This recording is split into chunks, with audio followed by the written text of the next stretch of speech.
mindful today that spiritual awareness today. Alright? So keep the spiritual.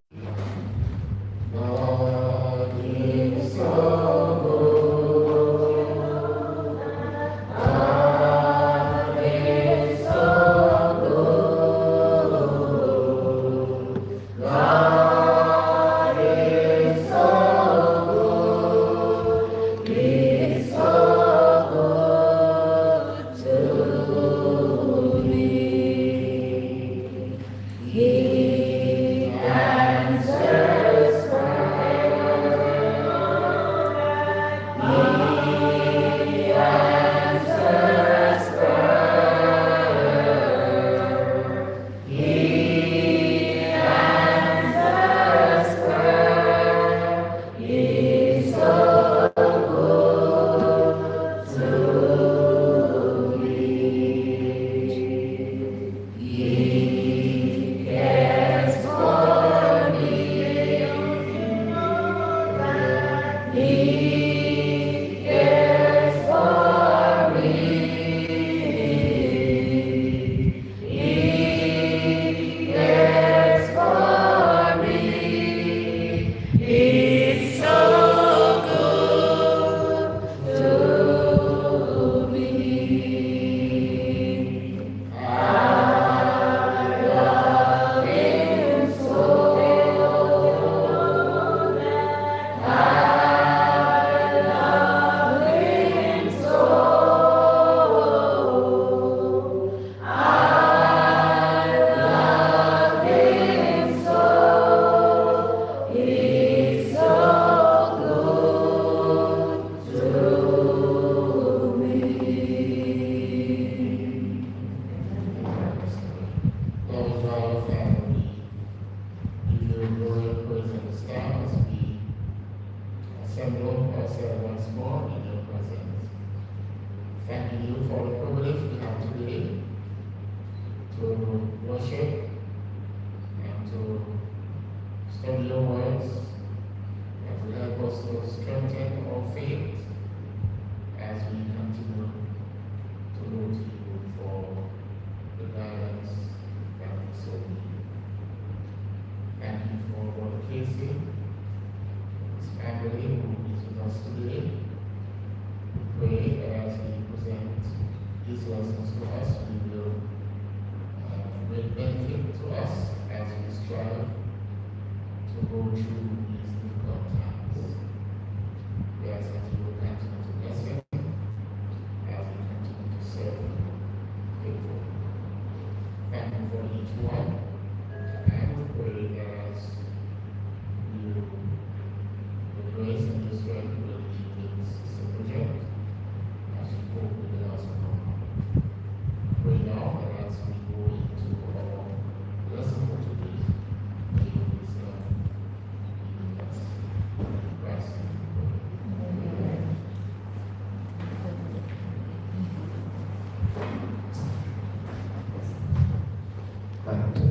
Hello.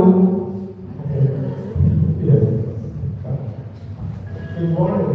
Good morning. Indeed, it is a wonderful privilege always to be here to continue to serve my next home congregation. Although I only come here one time a year. Notwithstanding, I'm always very happy and elated to see you. Again, my condolences to you as you continue to mourn the death of a sister. And so we continue to pray with and pray for you.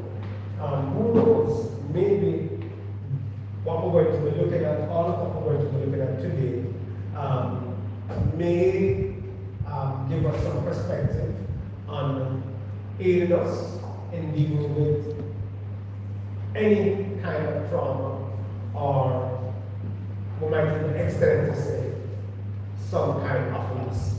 Let me begin with talking to you a little bit about resilience and the value of be resilient. In this respect now to be as it relates to trauma, we all this went through not images, but through medicine. And just I think it was at the last I got this morning, my wife was Sister Helen Casey, female, was saying to me how a co-worker of hers still has not been able to find her dad who lost her dad during medicine, and up to now they have that for me. And I think it was yesterday, Friday, the same co-worker lost her mother. So she has these two losses. One, to an extent, she cannot, there's no closure because she cannot find her dad because of medicine. So what I'm just saying here, even medicine, it continues to be traumatic for many folks, and there are folks who are still trying to manage it post-medicine. But just to give you some context, trauma is an event that occurs when a person is in a situation where there is a risk of harm or danger to themselves or other people. And so I just want you to understand here what a traumatic event can look like, and to even understand how wide it is. So, so somebody can, so even if you think, if you're in a car accident or you think that you're about, even a near miss can feel traumatic. That's what I'm saying. Even a near miss can feel traumatic. Situations like this are usually frightening or cause a lot of stress. In such situations, people feel helpless. A sudden illness, an accident, an assault, or even natural disaster. And clearly we have been through natural disaster with sudden illness, accident, and assault. These are all traumatic experiences which can upset and distress us. They arouse powerful and disturbing feelings in us, which usually settle in time, oftentimes without any professional help. So sometimes after we have been, settled down, necessarily need professional help sometimes. Sometimes it is heavily dependent on how the trauma has impacted us, and we're going to look at that. And so as a result of that, then sometimes we're able to manage the trauma. We're able to manage the trauma. Again, it all depends on how it has impacted us and the kind of loss that trauma also has caused us. Sometimes can make it a little bit, so if it's not too much of a loss, so what was a traumatic event, then over time, our anxieties and fears can settle down, especially when we feel that we can start trusting the process going forward. Trusting the process meaning like, okay, the bridge did break down, but there's been a much stronger bridge. So I feel like I can grab back on the bridge. While I'm on the bridge broke down, when I was driving on it, then well, listen, we're not going back into that direction or going on that bridge again. But it's been a much stronger bridge and everything, and it can more than 10 truck drive over it that never happen. You're one bicycle drive over it and break down. Then, so because 10 trucks drive over it, you feel a little bit safer to go over. That's what I mean. So sometimes even because you're able to trust the process once more, then you do not feel so traumatized. Another thing about helping us sometimes to overcome trauma is whether or not we're able to not only trust the process, but also to feel like we can control the outcome.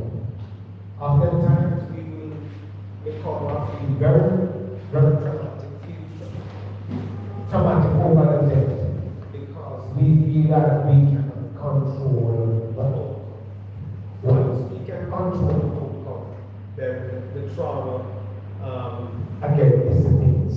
If we feel that we can do something to control the outcome, then the trauma dissipates. I don't know if it must be the mind.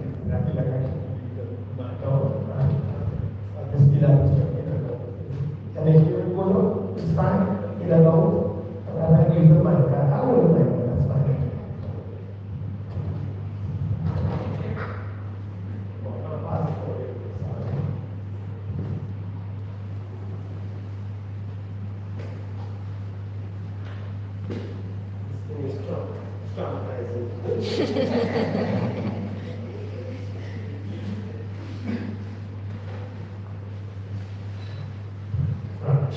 And so, just as far as, again, how we're able to manage a trauma, because we're able to control the outcome. So this is when we don't necessarily need professional help. If we feel that we can control or manage the outcome, then we might need professional help. Okay. There are three different types of trauma. You have the acute trauma, which speaks to like a single event or one time happen, but it's still traumatic. And again, it's easier for you to overcome it because in your mind, there's a high probability it might not happen again. So it's easier to overcome that. Then you have chronic trauma, and this is like domestic abuse, but it is kind of ongoing. It's a repeated, prolonged trauma.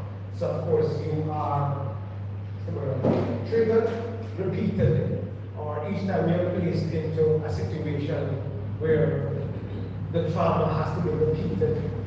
For some folks, it is driving on the road. I'm serious. So I had a client yesterday, and she was in an accident, a head-on accident. And for her, each time she goes into, a matter of fact, I literally had to, she was late, so I had to take her home because she was tired because she said she's coming all the way from Medina. And she got to drive to one section to a big vehicle, like a bus line. That's why she was late, and I had to kind of walk the rest of the way because she don't want, she doesn't have trucks going into another car. And she's accustomed to Uber, to take Uber. Yeah. But so it was a small car, and she got hit, and she was traumatized by it. So because of that, for her, they killed her. I don't remember her in a small car. But each time she go on the taxi to go to work, she's screaming and she's having what is called panic attacks as a result of it. Okay, so it is not only prolonged, but it is repeated. Her trauma is being repeated each time she goes into a vehicle. Okay? So some folks might see, and it's important, I suspect for us to understand these things because they're trying to might say something to some people, what might say to them. So we are wonderful. And don't recognize that they have been traumatized by something. Yeah. And at that point in time, they have been triggered by something. You may not know what it is, but then you speak hard and I say, so they're not a little tournament. I want to get nice. I want to get, so that it might so a car tire burst so and then call out Jesus' name. I'm not going to do it. But the JC, yeah. They call out Jesus' name. And that's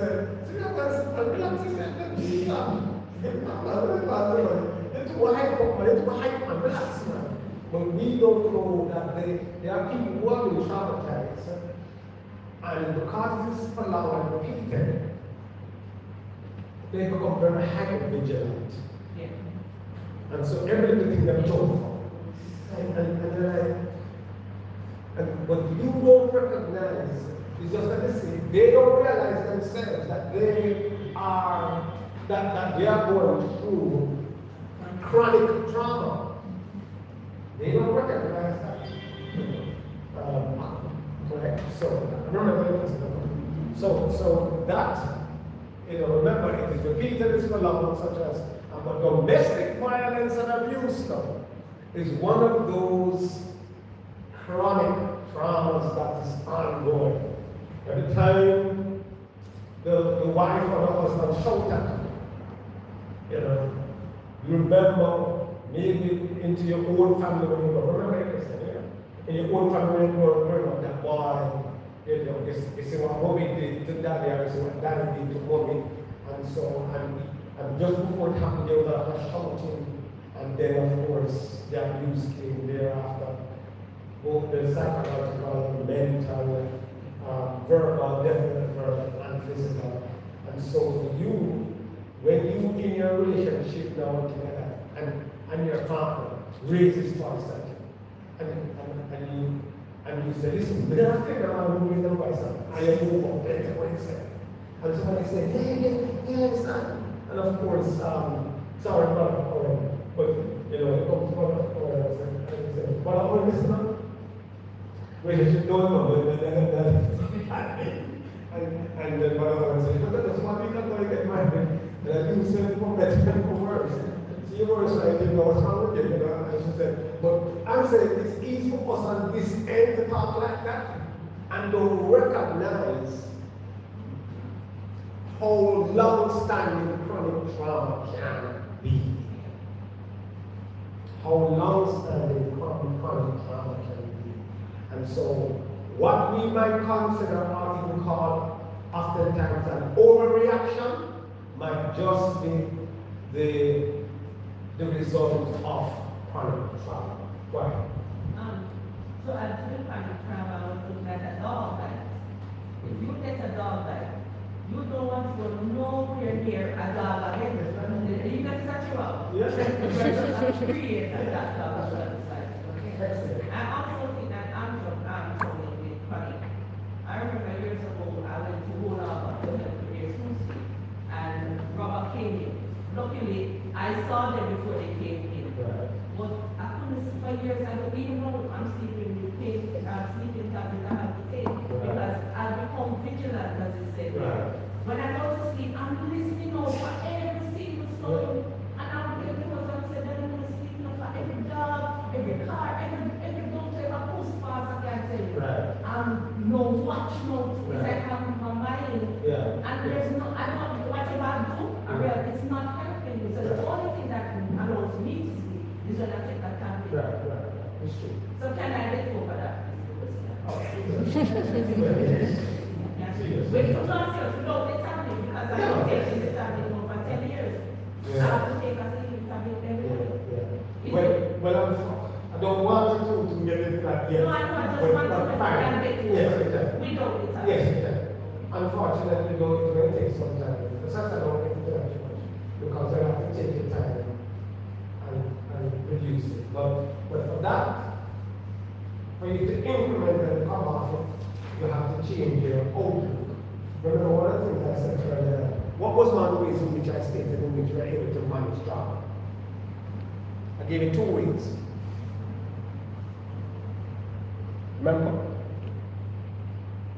Remember quickly, guys, we don't remember either. So. And let me give it to Alright, no, seriously. No, seriously. The second one is the one that I'm thinking about. When you're able to control the outcome. When you're able to control. So we're saying that you don't necessarily need professional help. One, because they're able to control the outcome.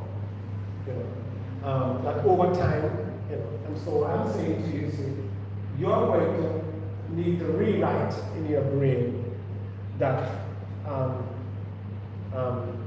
I don't need. In other words, you're going to have to reframe to reform. But like I said, that you have to be. You're going to have to what? Reframe to reform. If you don't do that, then you're still saying the same thing. You're still saying, Lord, sacrifice, Jesus, whatever. You're still, well, I would get hyper.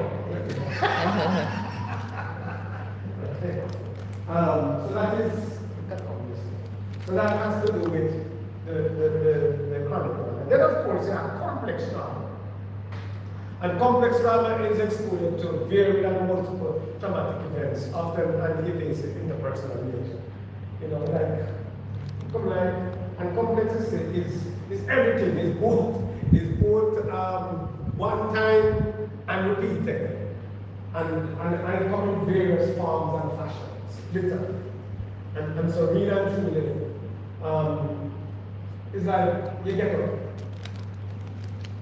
and it says, you hit the teeth and say, "Why? Nothing with an you have to go to work." And the truth is, you dread going into theater. You're probably suffering from complex trauma. If every time you have to go to work, you not only dread going, you feel like a weight on you just to go to work alone, just to commute to go to work. Chances are, and I'm not looking at anybody, but chances are you might be suffering from complex trauma.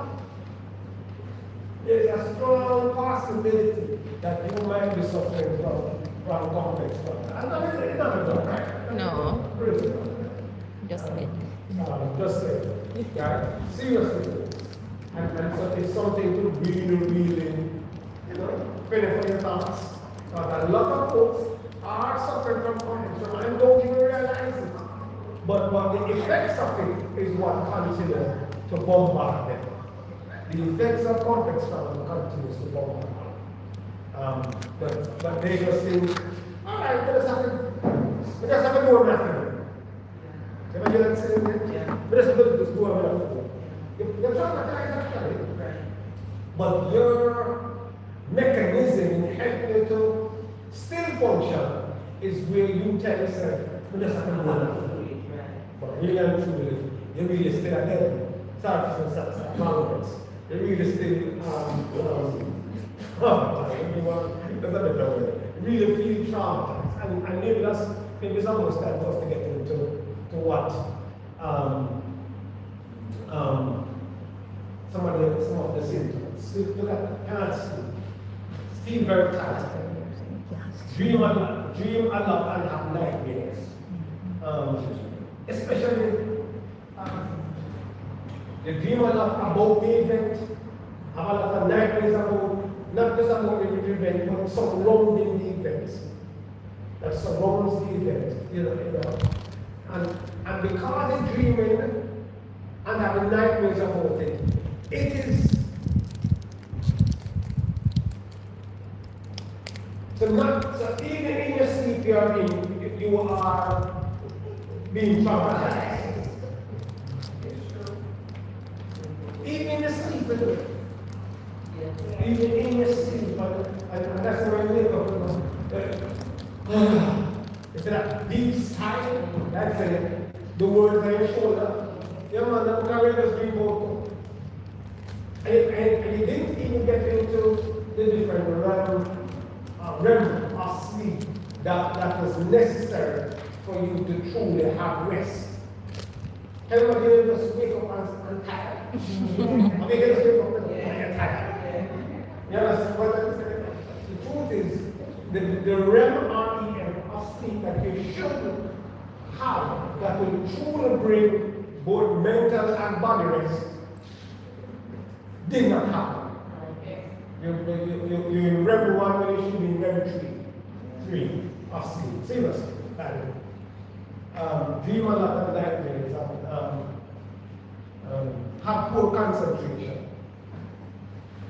have memory problems, have difficulty thinking clearly. You know, one of the reasons why that happens is because the mind all over the place. Literally. The mind, the cannot just concentrate on the here and now. And if you're going to water road and you were traumatized on the road, Jesus was up on that road. And the taxi driver, and the bus driver, and then listen to what you're saying. You're not even saying things that will calm you down to one road. You're not even saying things that will what? Calm you down to one road. No. As a matter of fact, if you're careful, you're sensationalizing the drug. Jesus not go back to the Lord. Stop this person. We cannot take this. We can't do that. We can't. You have not given yourself hope to manage how you're going to operate on the road. Which now means that this is chance.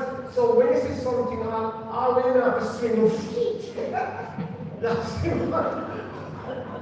don't laugh. But seriously, right? And this one little dog, and you know, when it's sprayed with a sword and bread, see that, Jesus! I don't crunch that. You know, I just think I look so funny, so right? You know, there was a time in which I was traumatized on the road, because when I was a child, my mom was driving, and I just got in my car. And I was saying, you can pull up beside her. So I'm trying to help. I said, what you got to say? What you got? I'm afraid to my own. Very cash, what's my cash in front of me? And then some traumatized, and they say, look at me. What I'm seriously, I have difficulty thinking because the mind is not in the moment and in the present. Some of my headaches, experiences changes in appetite, experience changes in your own libido and sex drive, have aches and pains, and sometimes with aches and pains, sometimes these aches and pains are what is called psychosomatic. And psychosomatic has a lot to do with where you feel the pain, where the truth is the pain is really operating, is really in here, and not in your knee, or in your back, or whatever. Let's be here, and that's why when they go to the doctor and the doctor asks you what I'm doing. They said, you notice what they said? Let's be here out of my body. I cannot zero in on the one, because I said that. Don't even know what to do with this information. So now the doctor will have to start to say, okay, do you feel pain down here? And start like that too. And then when the doctor realizes, check you out, the doctor says, what? The doctor says, you know, maybe stress. Yeah. And most time the doctor does not allow them to, are you rested and things like that. I said, why? Maybe you're stressed out here. Because the truth is, it's not arthritis, it's not rheumatoid, whatever, it's not all these things. It's not, you know, when I check the age and what have you know, in the 80s, and they say it's pain all over the body.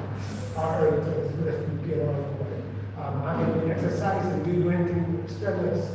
No, there's no pain all over the body. Sometimes it can be something. And of course, feel like your heart is beating faster. Have you ever where, you know, where you're talking to somebody or somebody's talking to you, but the person says to you, wow, I tried this. You hear my heart? Just listen, you know, you hear my heart beat fast. And the truth is, it's highly unlikely that somebody can hear your heart. I'm not saying anything, but I'm not saying I always end up saying that to people. Like, hey man, Jesus, everybody's in the now. You know? You hear that beat? Right? No, they're not doing it. But I'm not saying this is the reason they speak like that. Because they feel traumatized by an event or a series of events. And so that they will say things like, feel my heart. I if you don't hear my heart. And yeah, you think you tap on the feet, but it's even semantic. But the hearing part might be a stretch. But the other I'm just saying here, notwithstanding, especially when you feel traumatized, these are some of the experiences that traditionally happens to a person who is going through, be it, let me hear it, acute, chronic, or complex trauma. Excellent. All right. So, we're down to we reached what we were supposed to go, and that is what will I do in the midst of my trauma? And I'm suggesting that we develop resilience, mind and body, that we develop resilience. This is a answer to trying to manage all of our problems. And when I say the answer, it is an answer. Okay. So let's look at what resilience speaks to. It is the ability to cope with or recover from any kind of what? Setback. Now,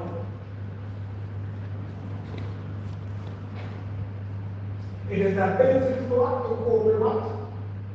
Or recover. Or recover from what? Any kind of setbacks. Alright. You don't have to say it if you don't want to say it. But if you want, you can say, yes, I can. Okay, clearly you don't want to say it. That's it like that. If you want to, you can say what? Yes, I can. You can say what? Yes, I can. You can say what? Yes, I can. You need to hear yourself say it. Yes. So, if you say no, I can't, can you? No. Chances are no. Because you already set up yourself that bar is from the area. You set up yourself for And failure. so, it is important for you to believe that in any setback, Yes, I can. in any setback, Yes, I can. in any setback, Yes, I can. in any setback, Yes, I can. you say, when you say, you don't know what I say. Because when you hear yourself say it, you are already putting your muscle memory in motion. You're changing your mindset and you're developing a new kind of muscle memory that says, I am going to find a way to manage this. As against saying, this is too big for me. I am going to find a way to manage this. But I'm going to know how yet, But I am going to find a way to manage this. That is the yes I can. Matter of fact, the psychological word for that is not really a psychological word. It's self-efficacy. So the word for yes I can, there's a big nice big word for it that describes the mindset that says yes I can is the word what? Self-efficacy. Yes I can. Yes I can. And so we need to start believing in our ability to manage our lives rather than saying, boy, I cannot manage. And each time we hear ourselves defeat ourselves from trying to overcome a setback, then chances are we're going to lose and become overwhelmed and depressed. So maybe before we see the mountain in front of us, or maybe in the midst of the mountain in front of us, say, yes, I can. Say, oh, it's a mountain with a good thing I'm on my head.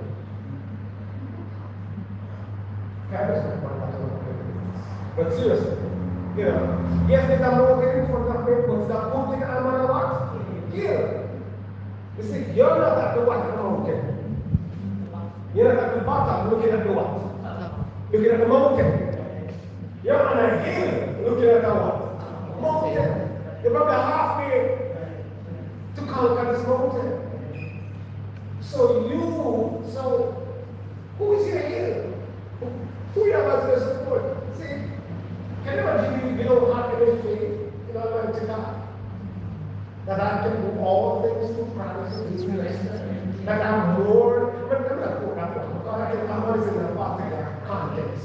So let me use the other one in Romans chapter 8 that says, we are more than what? Well, that one is in the right context. Yeah. Though this happened to me, and though this happened to me, and that's how we are more than conquerors. We are more than conquerors. No matter what will happen to us, we are more than conquerors. That one is in the proper context of what we're discussing.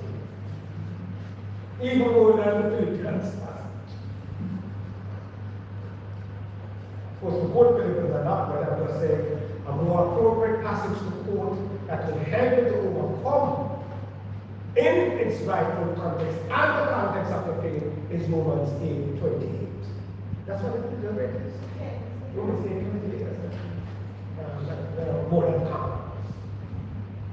More than conquerors. That's the hidden standard. We are more than conquerors already reminds us of not only being resilient, or put us on the mountain to be resilient, but it reminds us of ourselves. We are more than conquerors. When I said we are more than defeaters, no, more than conquerors. So when we say yes, I can, we are also acknowledging Romans 8:28. We're having a kind of faith that says, I can do this. With God, all things are possible. And as soon as we have a child, we say, no. Nothing is wrong by me if we say, well, I don't know, well, God can take me through this. That's fine. Because at least you recognize where the source of strength is going to come from. It aid you and to help you in achieving the goal of overcoming. But what if you don't have any fear? Wow!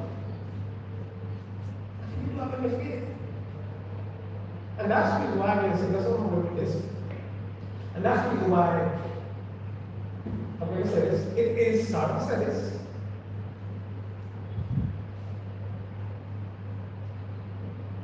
When Christians reach a place where they don't think that they can push through, maybe their faith is small or is being weaker. Strong possibility for that doctrine. Hoping that will come out more into the sermon. But the ability to cope with or recover from any kind of setback. The key word here is the ability. How do we nurture or create the ability? Tap into our survival instincts. That's why I invited you to say, Yes, I can. yes, I can. It's a part of your survival instinct. Okay? Believing that your decision determines your destiny. If once you say yes, I can, it means that listen, watch the evidence. So you know the term sink or swim? And since you're not going to go, where are we? Let's say that again. Do you know the term sink or swim? Yes.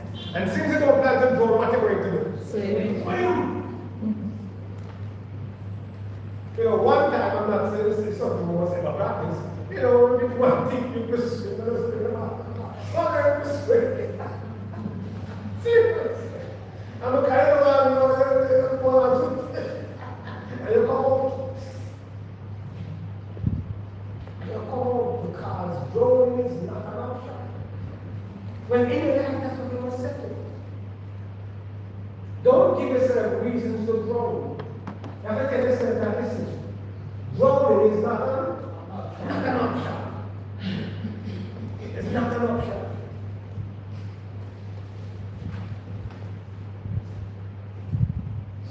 Give yourself hope to survive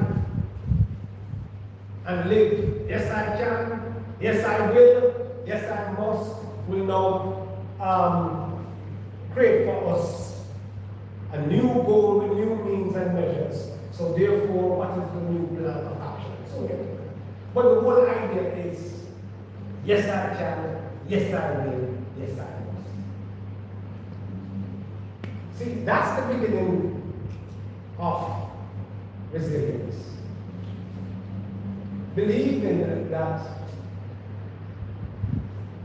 the number drugs are epilepsy. Drowning is not an option. Stop talking about how grand the stressor is. You know, sometimes if we're not careful, we have conversations with other people. When we hear about possible their victories, you know what we said to them? Why am I not way to it? You know what I'm saying? Why am I going to do what you do? They don't know how you do it.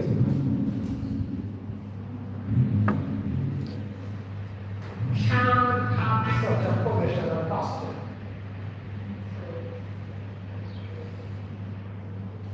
Since there, as a matter of fact, what it must is motivate you that if the roles were reversed, you are prepared to do the same thing. Or better.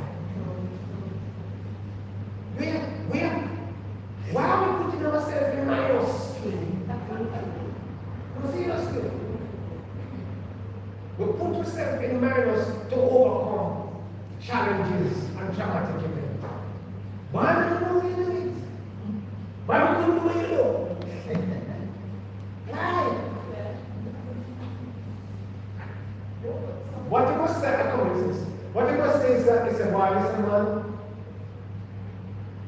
Your faith motivates me. Yes. That's what you must say to the people. Your faith motivates me. Yeah, man, your faith motivates me. Don't make it look like this is what they do is strange. I'm not about someone so the man was never a human. Something wrong with them. They even try to overcome something like this. Sometimes when they come, remember what the Lord says. Sometimes, you know, when people are going through things, you know, and they're looking for support and encouragement. Our statements to them let them feel like, oh, they shouldn't even try to overcome it. So when we say things like, good luck, why are we telling people good luck? You know why we tell them good luck? Who can tell them why we think we tell them good luck? You good luck with them because when the road for reverse, you feel already. That's what you did. When they tell them good luck. Good luck, brother, good luck. And I get about top of this, good luck. Look at that,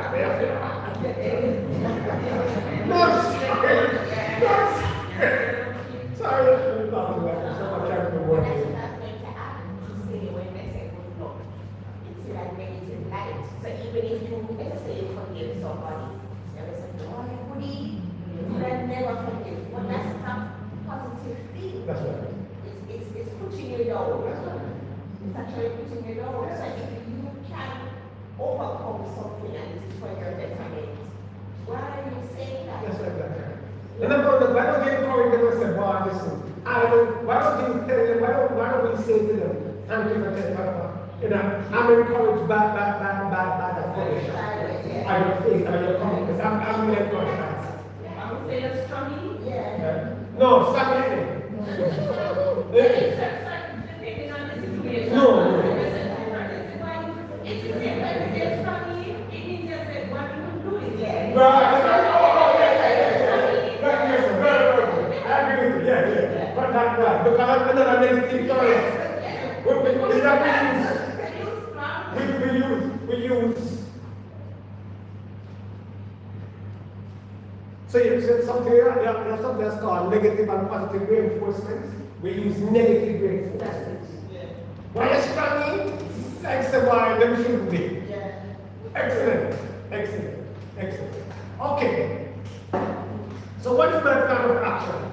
You see, and here's where a lot of folks end up failing.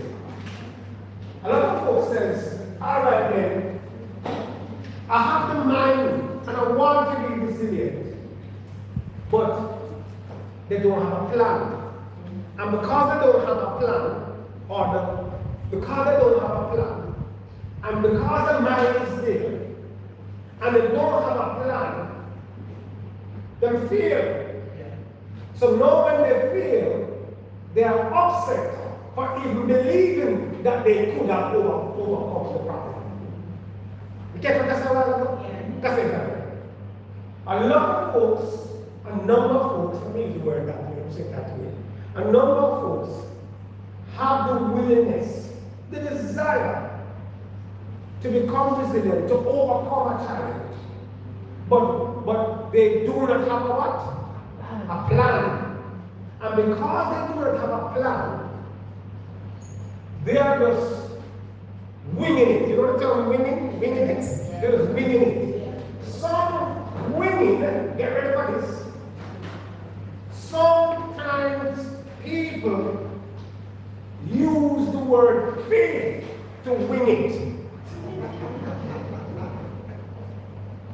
But I tell you, I hope we're learning something today because, I mean, some of the things I'm saying, I've never said it is the first I'm even saying it in this presentation. I've done this presentation before, but I'm saying that thing that I'm saying here, and I've never said it before. So anyways, sometimes some people use what? Faith to substitute the plan. They don't have a plan, and so they say, why, in God I trust. God will work it out. God will make a way. You need to have a plan.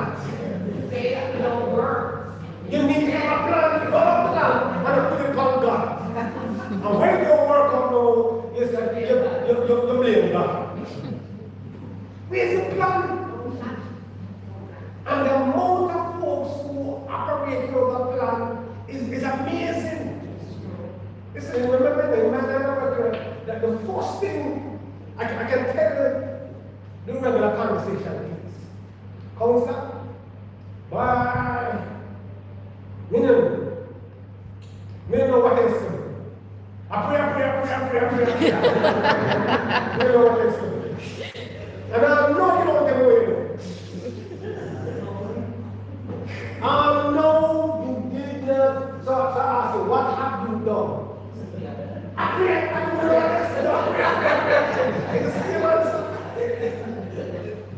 And so in your mind, the only way we're going to pass this exam is to pray. Don't get any food, is to pray. The only thing all the time I'm going to overcome this challenge is to pray. Anything short of that? Yeah, but what about, do you have any part to play in doing this thing? No. That's all on God. You see, we don't have a plan and expect God to make it work for us. We need to have a plan.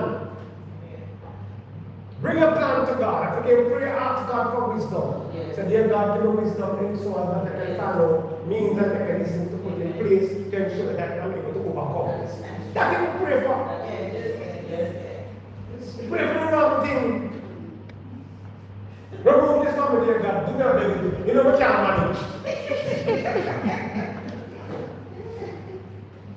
When chances are the very problem is, you need the resilience to teach you how to manage because you have no pain to come.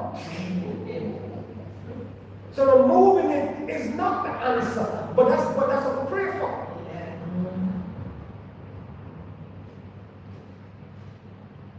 What is the plan, folks? Understand that there are 3 ways it is tested.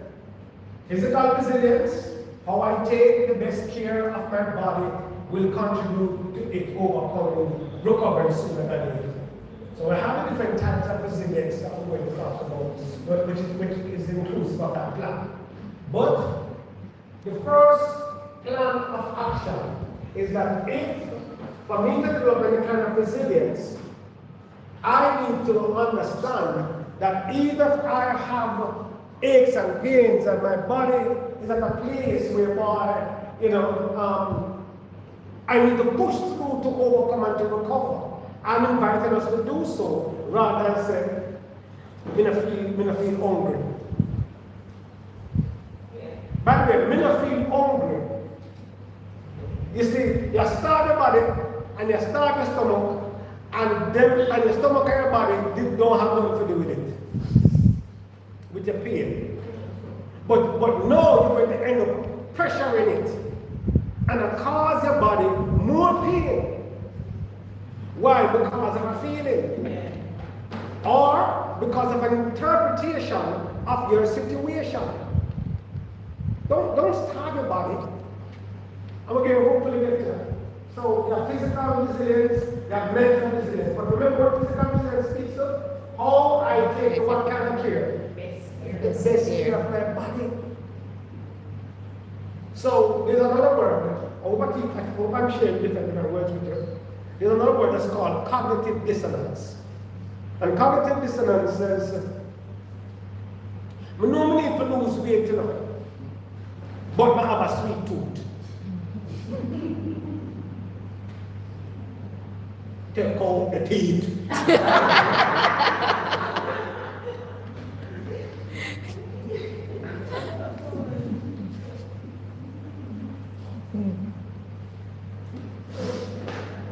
See, when you take the best care of the body, you need to take the best care of the body. Mental resilience, having a mindset that says what? This too will pass. You need to start to feed your minds with the option of overcoming. This too will pass is a good something you need to get yourself set to help you to develop that kind of action going forward. A part of the plan is I must take the best care of my body. Not only that, why? Because I'm going to go through physical resilience. Because I'm going to have mental, I need to have physical resilience, I need to have mental resilience. A part of the plan says, I must have a mindset that says this too will pass. I believe in my ability to overcome that situation that is overwhelming me. That's one of the problems here, folks. We become distracted by our pain. And so end up talking about the pain in front of us rather than thinking about how to overcome it or manage it. Or endure it. But one of the papers said that should not be an option. Maybe some pains, the only way to manage it is to endure it. You have to live with it. But we have an anti-pain mindset. Not feeling no pain at all. I remember, folks, this is our points. When we try and wait, no crying, no pain, no nothing. Where? In heaven, not on earth.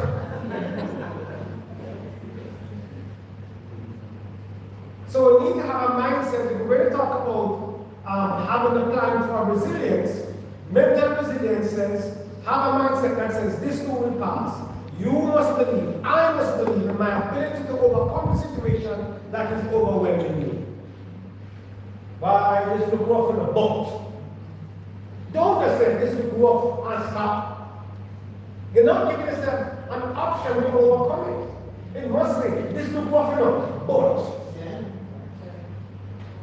You need to hear yourself end your complaint with something positive. Write that down. You need to hear yourself end your complaint with something what? Positive. That will help you to have that mental resilience. That's a part of the plan. Emotional resilience. This is the worst one. Emotional resilience. How we regulate our emotions in relation to any kind of pain. You're not pain. Any kind of pain. From an emotional standpoint, we're not talking physical, talking about mental. In relation to any kind of pain, especially where our feelings are concerned. Emotional resilience, that's what we need to have. And that's our downfall. Most folks, and I understand, saying I understand. If you think about it, for every feelings that we have, it is reinforced with an action. Think about that. For every feelings that we have, it is reinforced what? With an action. So if you feel tired, what you gonna do? If you don't feel hungry, what you gonna do? Fast. No. I'm just saying, if you feel stuck, what to do? I'm just saying, think about it. Think about these feelings. Listen about the ages, and when you think about it, you have an action that reinforces the feeling. That's why feeling is so powerful. Actually, that's how feeling continues to fool us. It continues to what? Fool us. Because rather than keeping our feelings in a context and informing our feelings, we follow them. That's a part of our love. It is important that we learn to have conversations with our feelings, to figure out if we are following our feelings or informing them. Emotional resilience says, although I'm having these feelings, I do not have to submit to them. How many times have we submitted to our feelings and after we go, I know we shouldn't do that. I won't do that.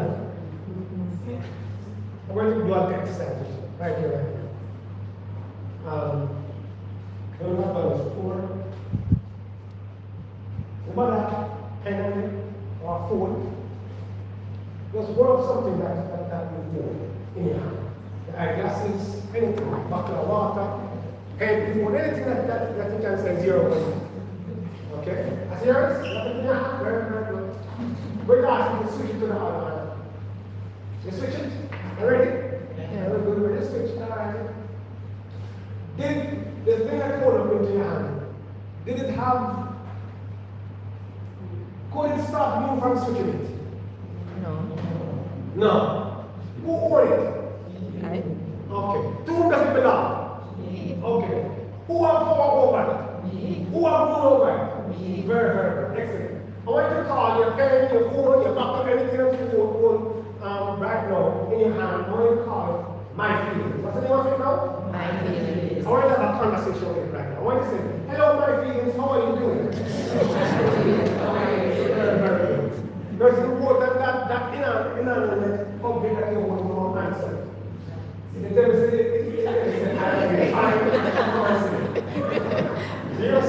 I'm afraid to ask you, don't you? And you will come and say it. So I can refer to somebody bigger than you. But the point I'm saying, Pastor, I'm serious. I'm very serious actually. I laugh, but don't be tell me say, you know, but just set up my feet and tell me say, in that means someone after all. Come on, see me. Come on, see me, people. Come on, see me. Okay? Now, watch this. What you just did was a quote unquote a conversation with the feelings, yes? Yeah. The last question. So do you follow your feelings or your feelings follow you? Feelings follow me. According to the illustration.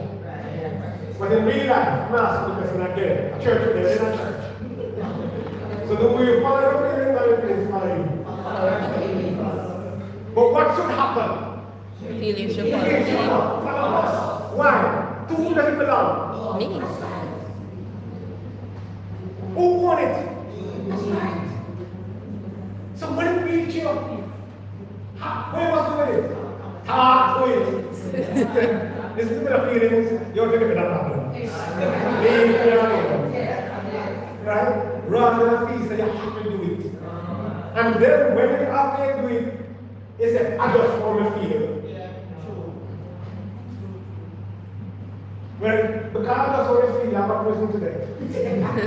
Just saying. It's not enough for us to say, why would have been money and why would have it's not enough. You know, my feelings do me that. I hate driving on the road one day. And then when I'm on the road, My feelings said no. And I find every reason in the world not to leave. Even yesterday when you're talking, I'm laughing. Mom went up to my dad's house. And I was supposed to follow. But my feelings said, no, but you stay till next week Wednesday. So he called me and said, my father is waiting on me in Ochi. So I have to talk to myself. I said, I'm seeing your father, I'm in my house. So you have to get up on that bed and go Ochi. And I went to Ochi, I had a great time. I came back, don't give it to myself. Let me get to, I don't know that.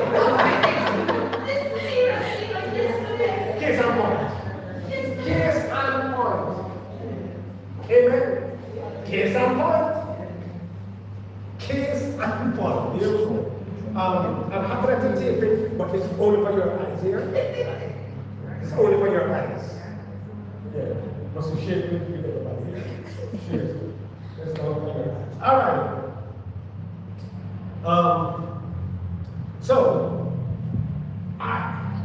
this guy, very, very close to me, I think we are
We're not going to have time to do this, because that one is going to trace your hand.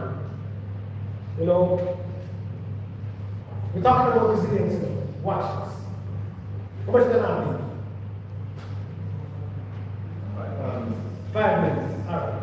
We're talking about resilience. If you were able, I give you paper and you draw your hand and you name your fingers. So let me give you this last exercise. Use the 5 minutes with this last exercise. But I'm going to get in there. My plan of action in becoming resilient: stop ruminating on your pain. Stop talking about it. If you can talk about you want, and anybody will talk about it, is give me ways in which I can overcome it. Don't remind me of how bad it is for me. Stop doing that. Ruminating is keeping, not releasing. Cremated disappointments don't embalm them. You know what I mean by that? What does the word embalm mean? Preserve. Preserve. What does cremate mean? Burn. So each time you have a disappointment, what does you do? Burn Put it. it up. Wait, you can talk about it. Come tomorrow and say talk about the disappointment. You know what I said? What comes in the morning? Joy. So why are we get up? Why are we get up? We're still, you don't plan to have joy. I like that, I tell you. Or we have a lot of experience to become even more powerful than what the Word of God says. Or even what the man, even what God himself said, who made us in the first place. Amazing. Reframe means change our interpretation of our situation. Why do I do that? So, it doesn't matter after all. This too will pass. Yes, it will. Talk yourself in trying to overcome rather than talk about how overcoming the problem is. Give yourself hope. Which means you have to watch yourself. So we're not giving a hand. Which means you have to watch yourself to yourself. So watch this. I'm finishing. Our self-talk is designed to empower us, not to give us latitude. Latitude there means excuse. Our self-talk is designed to empower us. So what you must do? What are you hearing yourself say to yourself? What are you hearing yourself say to yourself? Are you talking yourself into it or talking yourself out of it? If you talk yourself, if you can, I don't suggest that we must talk ourselves out of it. You ever have a toothache, teeth ache? I'm not talking about Canada. You ever have a teeth ache? Well, guess what happened? How long do you want to stay there? Till I'm you never have a good tooth, teeth ache, then if you want to stay till I'm you want to come out? No, don't you? Then the same thing with the pain. Why are we talking ourselves to continue to remain in emotional pain 50 years. for 50 years? For 5 minutes, looking down years. Why are we keeping it? Come on. Another time. I'm sorry here. I'm sorry. Yeah. It's okay. It's okay. It's okay. What do you want? Alright. Who is sticking me? Brother Harris. But who? Mother. Depending on the right. So Brother Harris is what? Sticking me. What are the 2 ways for me to relieve myself of pain? Move your Move hand. my hand or Step up. ask him to stop. Thank you very much. You want to know what problem? I'm actually going to give myself. You want to know what problem? if we ask for the man to stop, first and foremost, we're vexed that we ask for the man to stop doing it. Because it's never there. So we're vexed already to even ask him to stop. And then that one vex, and the second vex, we have to do something about it. So two vex each way. Why is it? If I'm going to remove myself from pain, if I ask him to stop and he's still inflicting wound or pain on me, and I do something to relieve myself of pain, why am I living in pain? Shouldn't I relieve myself? Jesus, relieve myself of pain. I'm going to Jesus. Why no relationships that cause us pain and relieve them with vex? That makes sense. You have to relieve yourself of an emotional pain and an abusive relationship. Unto Jesus. Instead of saying, you don't want to me. And you talk, and you continue to talk about your pain. You know what I'm saying? You're still in pain, you're still angry. And that's why you're not going to have forgiveness. And you leave wrong. You leave where the person must apologize to you for you to be healed. You give them to a power over you. I'm not saying they shouldn't say sorry, but you can't give them to a power over you that if they fail to tell you sorry, you remain in pain. Believe in yourself, man. Resilience says, listen, I will do this, I'm going to overcome. And you must be happy about wanting to relieve yourself of pain. Be happy about it. So what you must say to yourself, this too is time. Don't say foolishness. Don't say healing takes time.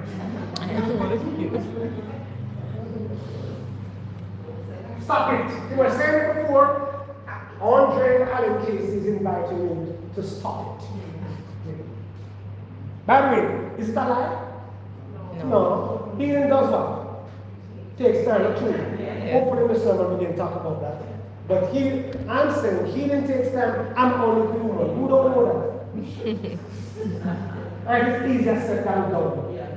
You see, all of those terms, do they empower you to do something about your pain? No? Absolutely not.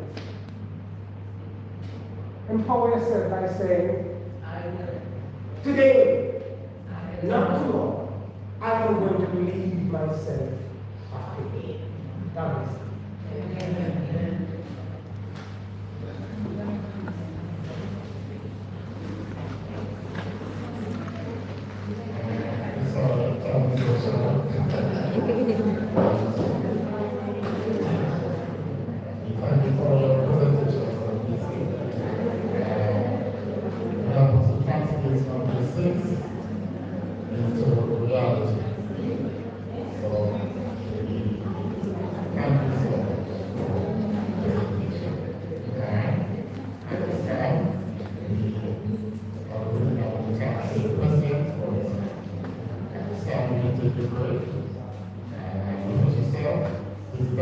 This is